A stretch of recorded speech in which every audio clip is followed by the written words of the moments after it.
Hello, welcome. Thanks for checking in. This is our talk for Wednesday night, and reminder that the elders are meeting at the end of the month, last Sunday of the month, and we'll have some more information about how the church will move forward with opening up. But for now, I want to go ahead and do this for you tonight and get it posted so you'll have it. But the passage comes from 2 Peter. And it's chapter 1, begins in verse 5. For this very reason, make every effort to add to your faith goodness, and to goodness knowledge, and to knowledge self-control, and to self-control perseverance, and to perseverance godliness, and to godliness mutual affection, and to mutual affection love. For if you possess these qualities in increasing measure, they will keep you from being ineffective and unproductive in your knowledge of our Lord Jesus Christ. But whoever does not have them is nearsighted and blind, forgetting that they have been cleansed from their past sins. Now, we're not going to unpack all of that, all of these virtues, if you want to call them that. We're not going to look at those. We're just going to start with the first one. And the NIV has it as goodness. And probably I would like to use the word excellence instead of the word goodness to maybe convey the idea here a little better. Sometimes the word goodness, we use it a lot. It could come out a lot of different ways. So let's come at this and think about it in terms of excellence, let's say. And let me do something kind of odd here, but bear with me a second.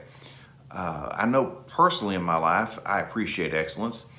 Not that I always do everything excellently, but I appreciate excellence when I see it. And it's kind of a weird example, and maybe you've gotten caught up in this too. Say you're watching a movie, and it's one of those movies where it's a master thief who's going to steal a painting or jewelry or something valuable. And I can find myself appreciating and enjoying the thief, as strange as that may sound. But it's really not so much that I'm enjoying that he's stealing or who he is, or obviously this is something wrong. What I get caught up in is the excellence with which he pulls off his crime. Now, is that weird? I mean, I hope that doesn't sound too weird to you, or maybe it makes some sense. And I'm assuming that the movie makers crafted in that way so that it comes off like that. But I can find myself sympathetic with this guy simply because he is so good at what he does. Even though what he's doing is wrong, he's still so good at what he does. So I don't know, I've just found myself doing those type of things. And I just use that as a weird example to say or to point out that I think we are naturally drawn to excellence and to seeing something done well. If you want to look at a biblical example of this, I would probably could point you first of all to somebody like, say, Joseph. When you go back to Genesis and you look at Joseph, one of the things you see is that he essentially ends up as a stranger in a strange land. That's what he is. He's a stranger in a strange land. He's sold into slavery by his brothers. He winds up in Egypt. He goes to be a slave in the house of this man named Potiphar, and he winds up in charge of the household. He runs the household for this man. Now, of course, there's a falling out and there's a problem there, not because of Joseph's fault, but actually because he continues to be excellent, but he winds up in jail. He winds up kind of running the jail, so to speak. He's trusted there. Then eventually he comes to the attention of Pharaoh, and he's put in charge.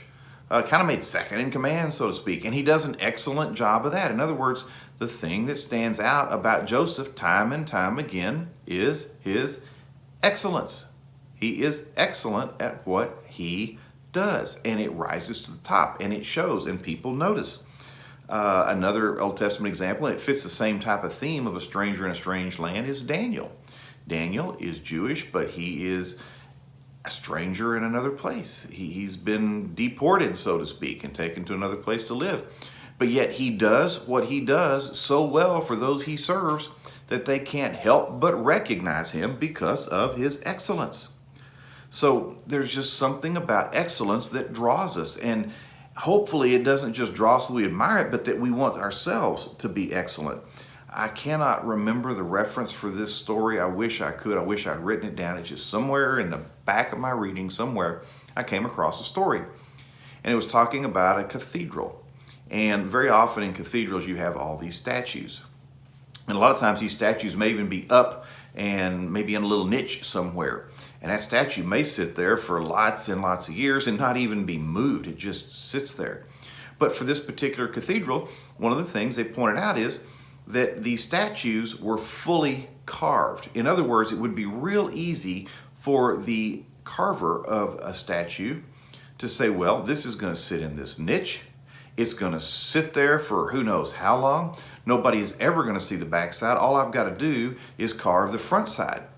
Well, no, these carvers for this particular cathedral made sure that the statues were carved all the way around, because they told themselves, even if that statue sits there for several hundred years, is never moved, and nobody ever sees the backside, God will see the backside, and he will know whether or not I did my best. So it's that type of thing. If you want to look at it another way or think of it, if you're living your life in such a way that you want to reflect God's glory, you're going to strive for excellence. You will add to your faith excellence because you want to please. It's kind of a, well, let's look at some specific examples. Let's think of it that way.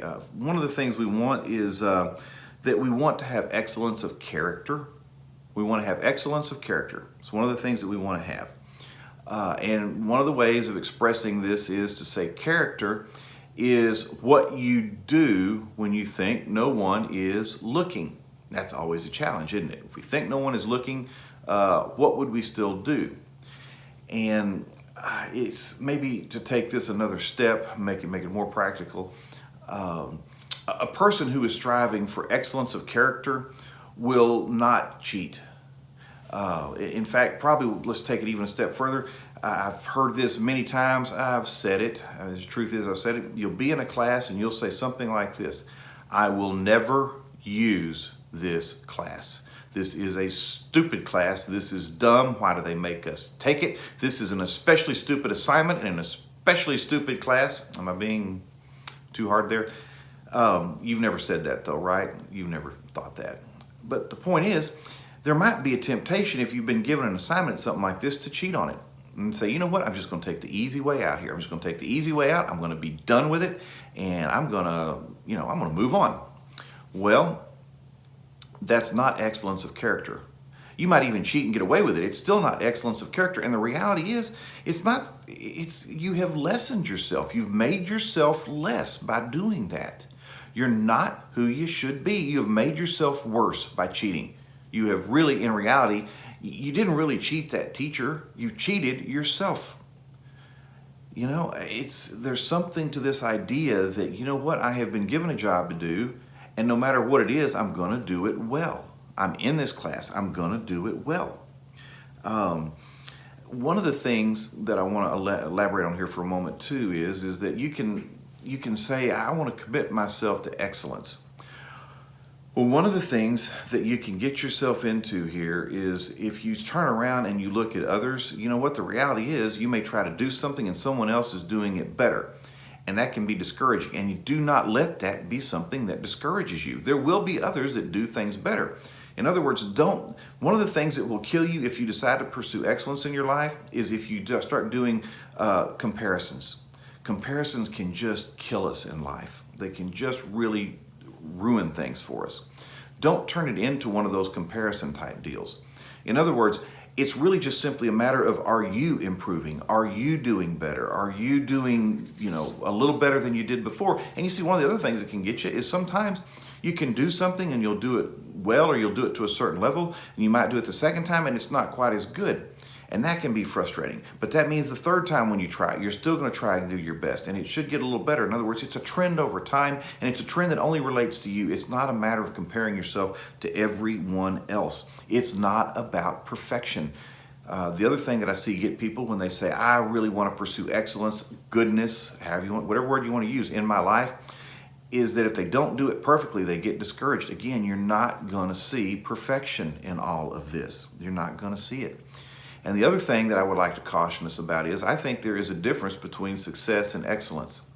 You can have people that are successful. In other words, maybe they make lots of money, or they've had some good things come their way. You can have people that are successful that are not necessarily all that excellent. It's a strange, strange world that we live in. It's a weird world, and it's a messed up world. But the truth is, sometimes the world rewards less than excellent behavior. Now maybe that sounds counterintuitive to you, and I could multiply examples here, but I'm just going to say that there are times when, in other words, you can have somebody that's doing an excellent job, an excellent whatever it is, that may not realize a lot of success, at least in terms of the world and how it would reward things.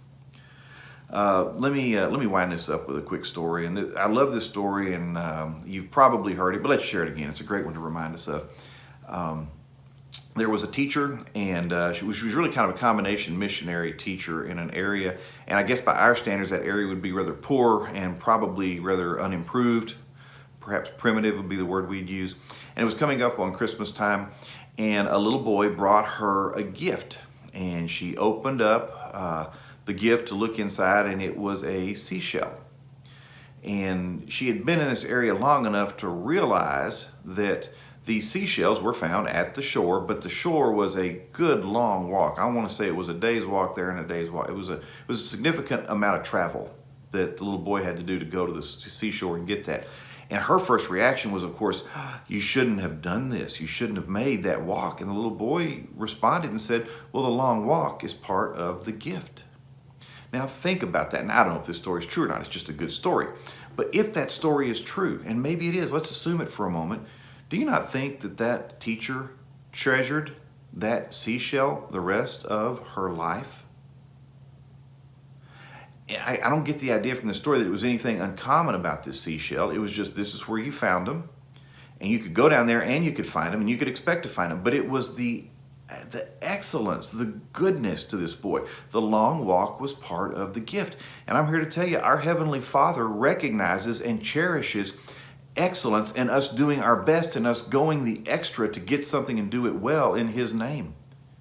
You see, we add to our faith goodness. And I'm here to tell you that if you will strive in your life to add excellence or goodness in all the areas of your life, you will be increasingly effective for yourself, for others, and for God. So add to your faith goodness or excellence, whichever word you prefer to use. Thanks for watching.